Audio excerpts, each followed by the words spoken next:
Everyone has had a get LGBTQ teacher, whether you know it or not, you have. If all I have to do to let a kid know that they are not alone in this world is be honest about who I am in this world, I have to do it. Don't I have to do it? Like, I owe that to my queer trans kid self. I owe that to every queer trans kid who out there is struggling.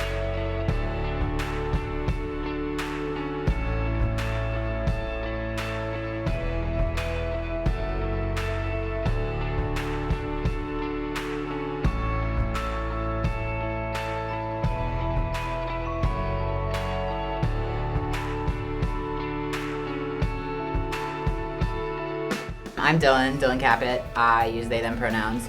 I am the math learning specialist at the lower school at the Quad Prep downtown, which is a school for twice exceptional children. I'm Jennifer Ochoa, and I use she, her pronouns, and I teach 8th grade at MS 324 up in Washington Heights English class. When I was in middle school and high school in the 80s, I had like a boy I liked, and then I always had like another, like a girl I liked too, but I didn't tell anybody that. There was like my boy crush, and I think I worked myself into liking the boy crushes because I was supposed to. I was kind of one of those people who just followed the rules.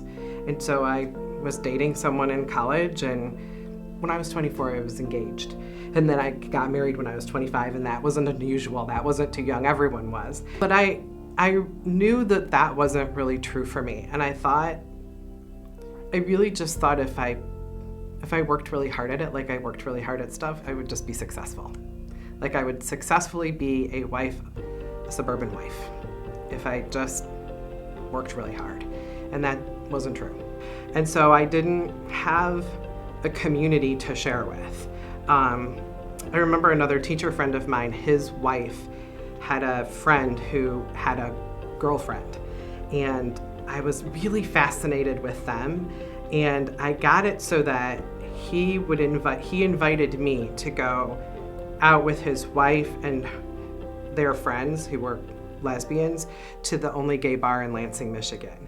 And that was like a revolutionary, I said I was going out dancing, right? But I was really going out to check that out.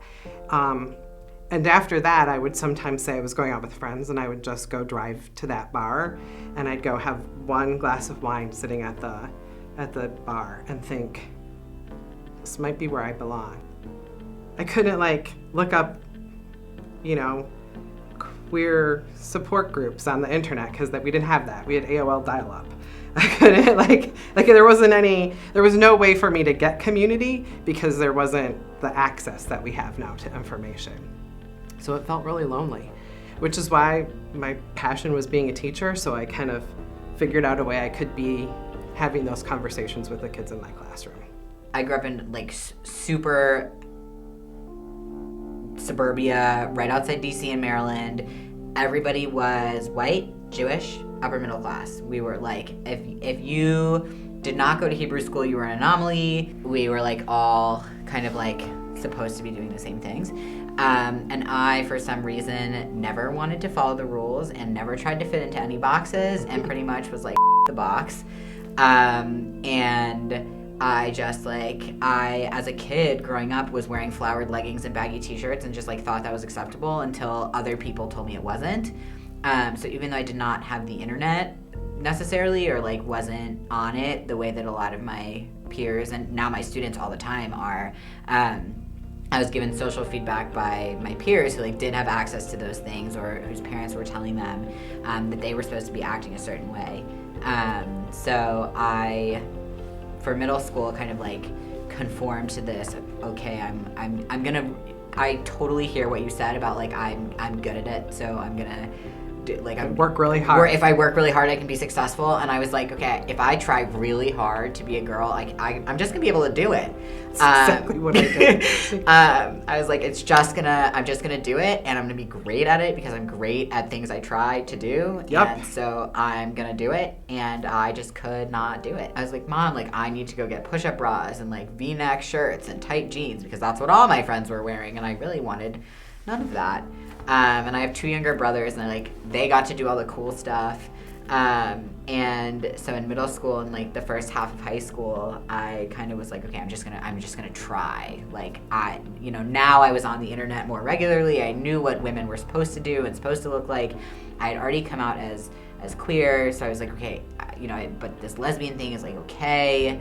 But I was trying to figure out this gender stuff, and I really just was failing, like over and over and over again. And so I finally begged and pleaded my mother. I said, Mom, I'm gonna cut my hair. And so a friend of mine and I went and like did, what they call the big chop, and like, like essentially just like shaved our heads. And I just, like, that was me not hiding behind my hair anymore. And like suddenly I bought my first binder. I like went and my mom and I were touring colleges, and she took me to the Gap because I needed a new pair of pants, and bought me my first pair of boxers. And like suddenly things just started to like make sense.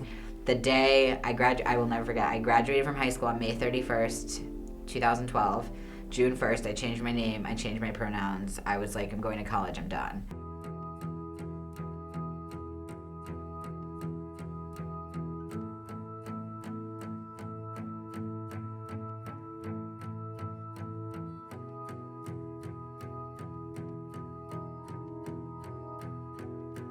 I knew that there was a part of my identity I needed to keep secret.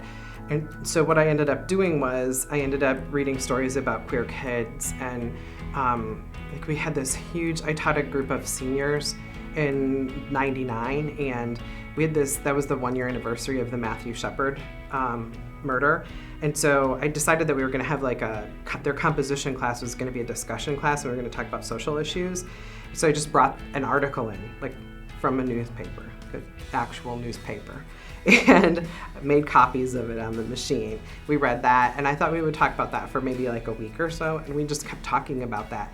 And I'm still close to many of the kids who, I mean, they're 37 now, they're not kids, but who were in that class. They still mention that class. So I think that what happened for me was I took my identity as a teacher, and I couldn't be out to myself, to my family, to the world. So I put those conversations into my classroom. And I think we were all better for it. My best friend in kindergarten had Down syndrome. And I just truly did not understand why she had to go to a different class for certain things, and why people were mean to her. But I think that I also was so different and didn't know what to name that or how to name that. And so I remember we were playing on the playground in 3rd grade, and somebody used the R word.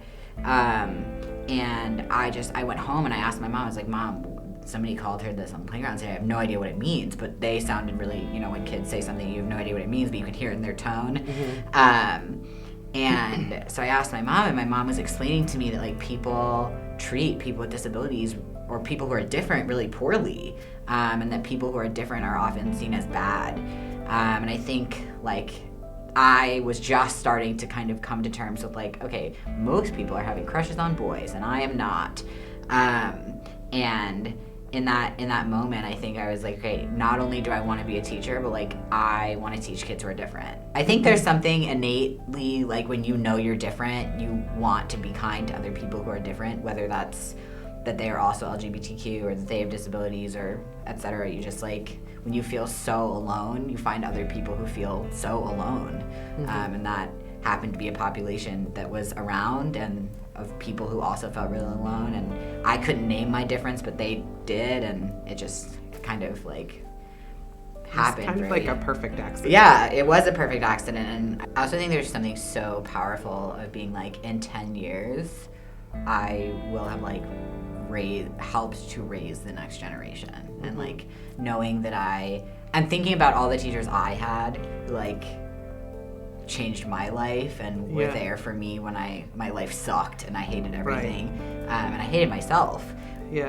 All the teachers who were there through that process, and to be able to be maybe for one kid, in, and it sounds like for your students, they remember, and to think that, my 10-year-olds in 10 years might be hey, remember Dylan? I am a very new teacher in comparison. This is my 3rd year teaching. In college, I went to a women's college and came out there, and kind of figured out, was trying to figure out like what it meant to be trans and non-binary, and forgot the whole time that I was gonna have to be a trans and non-binary teacher. I was so focused on the trans and non-binary part. And then where I went to school, Barnard, was just so like welcoming that I think I did not really like think about what the reality might be of being a trans teacher in the world. But then graduated and was like in looking for my first teaching job, and looking for a job I think sucks across the board, and like teaching is no different. And so I had like the added bonus of, in all of my interviews, having to explain why I was using certain pronouns, had been to a women's college, and like had a different name on some places than I had other places. And so my first job, they hired me, and then I hadn't started testosterone yet, so I like looked a lot different. My voice was much higher, but essentially told them I was going to be transitioning on the job. And it was a special ed school, and so they were very concerned what the kids were going to think, what the parents were going to think.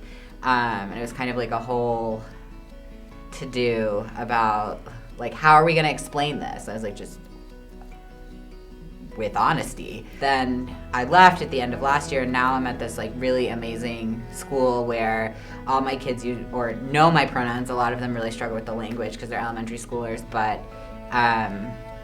are like, I'm out to students, to staff, to parents. We were having a luau today because our kids like earned it, and one of my students made me this bracelet which says LGBTQ heart and has some rainbow beads. That. So they're like very like wonderfully supportive. Yeah, I was always worried that it was gonna be a big deal, and my wife would say, you just have to come out to the kids, you just have to come out to the kids. And I mean, when I would talk about my family, like if we did something on the weekend, I'd just say my family instead of saying my wife.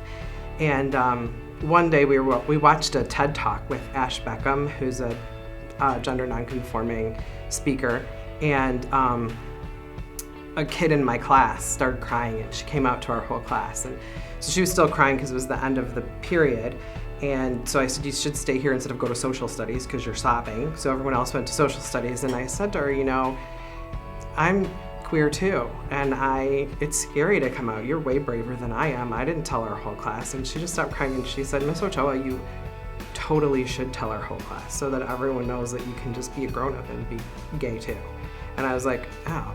So I was telling my teaching partner that story, and she said, oh, we should have a party, we should do all this stuff. And I was like, or we could not do all of that stuff, and it could just be something really natural. So in the next few weeks, I just like really casually said something about my wife, and all the kids like kind of stopped and looked at me, and then they just kept going, and then it was just over. Yeah. It was just done. It was like not anything. So all that anxiety that I'd had all that time was for not anything. Yeah, I feel like I also built up my whole like coming out at work. We were doing in October October's LGBTQ History Month, and so I had planned this like 4-week long culture unit, and we were going to talk about like, hey, World Pride's happening in New York. That's so cool. You all live in New York. And we talked about a little bit of the history of Pride, and I went all the way back to like thousands of years ago. I didn't want them to think it was this newfangled thing, and then I kind of told a little bit of my story, and like showed some pictures of me as a kid, and we talked about what it means to be trans. And the kids all asked like really appropriate questions, and were just very curious that like how this had happened. Some of them were like, I'm so sorry you were ever a miserable villain. And then it was kind of just like, and we're finished. Yeah. And I think that like I had built it up in my head as like this huge thing, forgetting that they're kids and they don't care. And that like any of the pushback I got on any of this was from parents. And I think like I hear that from out queer trans educators everywhere. It's like parents are the fear. My kids are amazing. My kids are amazing. Even I have students with very religious parents who have expressed to me that they have very religious parents, and they're like, and my mom says I should care, but I don't care. So I can't. I'm like, if we can talk to 10-year-olds about this and they can get it, I just don't understand how their parents are like living in worlds where they don't. I'm like, Right. but your kids are 10 light years ahead of you. Your kids are fine.